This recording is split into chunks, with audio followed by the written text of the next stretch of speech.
नमस्कार प्रिय विद्यार्थियों, मैं डॉक्टर विपिन कुमार बगड़िया, सहायक आचार्य आर्थिक प्रशासन एवं वित्तीय प्रबंध विभाग, राजकीय स्नातकोत्तर महाविद्यालय हिंडौन सिटी।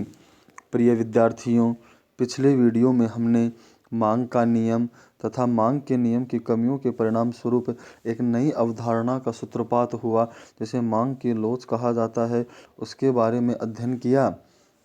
मांग की लोच की विभिन्न श्रेणियों, जिनमें पूर्णतया लोचदार मांग, इकाई से अधिक लोचदार, इकाई के बराबर लोचदार, इकाई से कम लोचदार तथा पूर्णतया बेलोचदार मांग का अध्ययन किया था।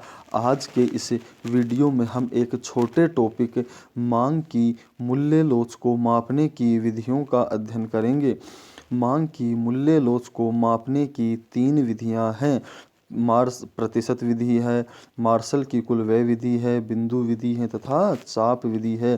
प्रतिशत विधि प्रतिशत विधि का प्रतिपादन फ्लेक्स द्वारा किया गया था।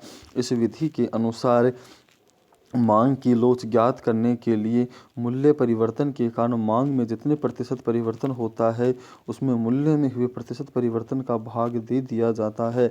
अर्थात इलास्टिसिटी ऑफ प्राइस बराबर मांग में प्रतिशत परिवर्तन बटा कीमत में प्रतिशत परिवर्तन। गणितीय रूप में इलास्टिसिटी ऑफ प्राइस बटा बराबर delta Q upon delta P upon P बराबर डेल्टा क्यू अपॉन क्यू गुणा पी अपॉन डेल्टा क्यू। कुल व्यय विधि। इस विधि का प्रतिपादन अल्फ्रेड मार्शल के द्वारा किया गया था। इस विधि के अनुसार मांग की लोच ज्ञात करने के लिए मूल्य परिवर्तन से पूर्व उस वस्तु पर किए जाने वाले कुल व्यय तथा मूल्य परिवर्तन के बाद उस वस्तु पर किए जाने वाले कुल व्यय की तुलना की जाती है। इस विधि के अनुसार मांग की लोच ज्ञात करने के लिए मांग की लोच इकाई के बराबर, इकाई से कम तथा इकाई से अधिक होती है। इसे निम्न उदाहरण के द्वारा स्पष्ट किया जा सकता है। विभिन्न मूल्यों पर वस्तु की मांग एवं कुल व्यय। मूल्य 10 रुपये, 8 रुपये, 6 रुपये है। मांगी गई मात्रा 60, 75 और 100 है। कुल व्यय 600, 600, 600 है। दूसरे में कीमत 10 रुपये, 8 रुपये, 6 रुपये हैं। मांगी गई मात्रा 60 रुपये, 100 रुपये, 150 रुपये हैं।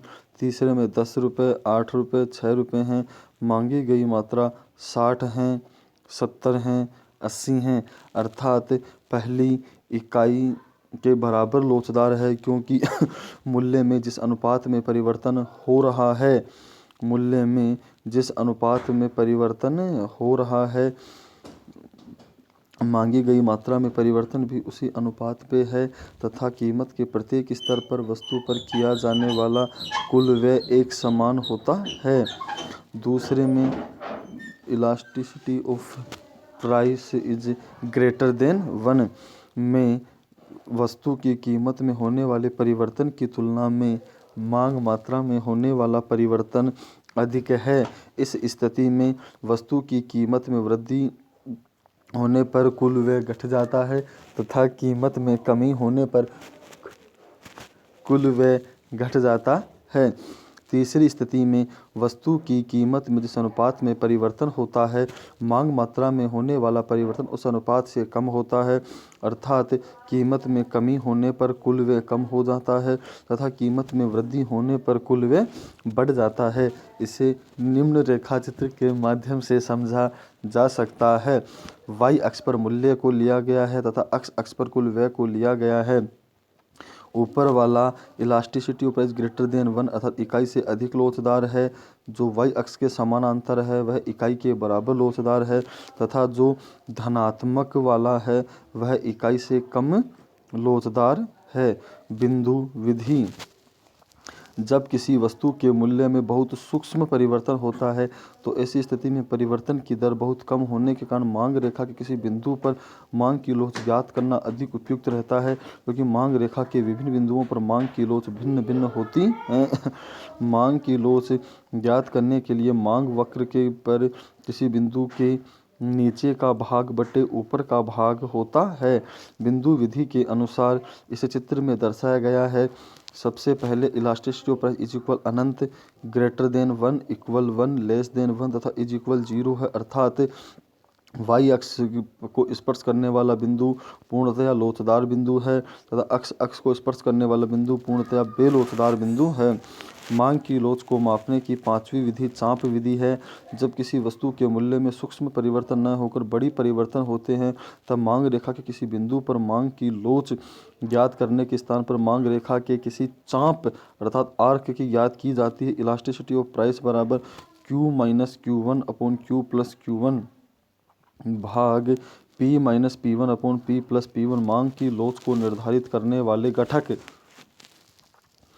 मांग की लोच को निर्धारित करने वाले घटक वस्तु विशेष की प्रकृति है, वस्तु विशेष की स्थानापन्नों की संख्या है, वस्तुओं के विविध प्रयोग है, मांग की तीव्रता है, वस्तु पर आय का व्यय किया जाने वाला अनुपात है, समय प्रभाव है, वस्तु के प्रयोग के साधन की संभावना है, सरकारी नीति मूल्य स्तर है, वस्तु का टिकाऊपन है, समाज में धन का वितरण है।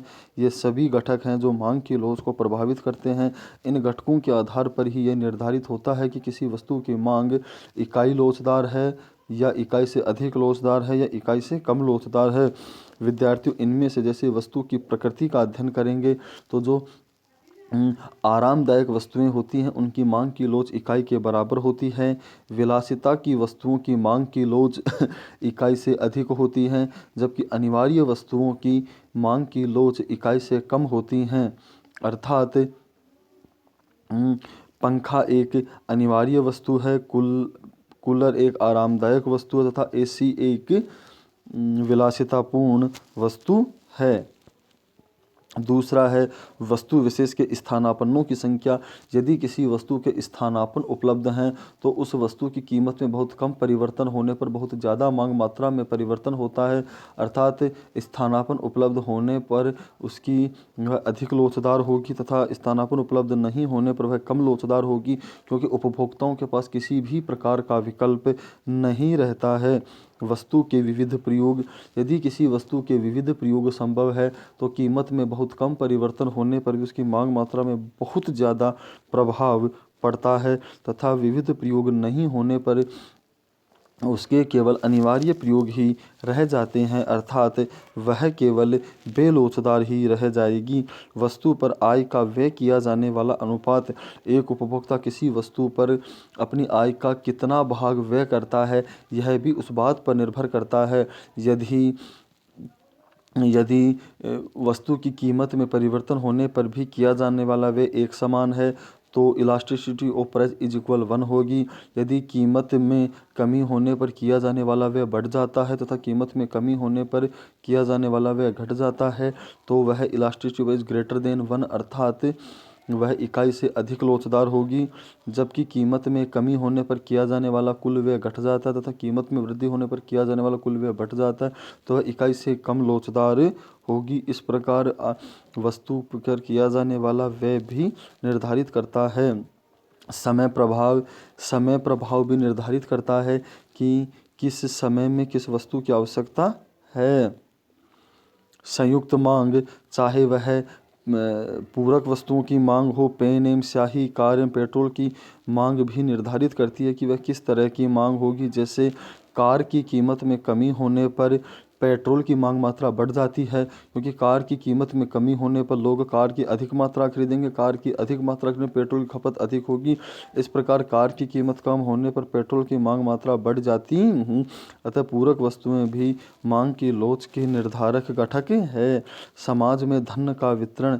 यदि समाज में धन का वितरण समान है या असमान है यह भी निर्धारित करता है कि मांग की लोच क्या होगी। मूल्य स्तर तथा वस्तु का टिकाऊपन।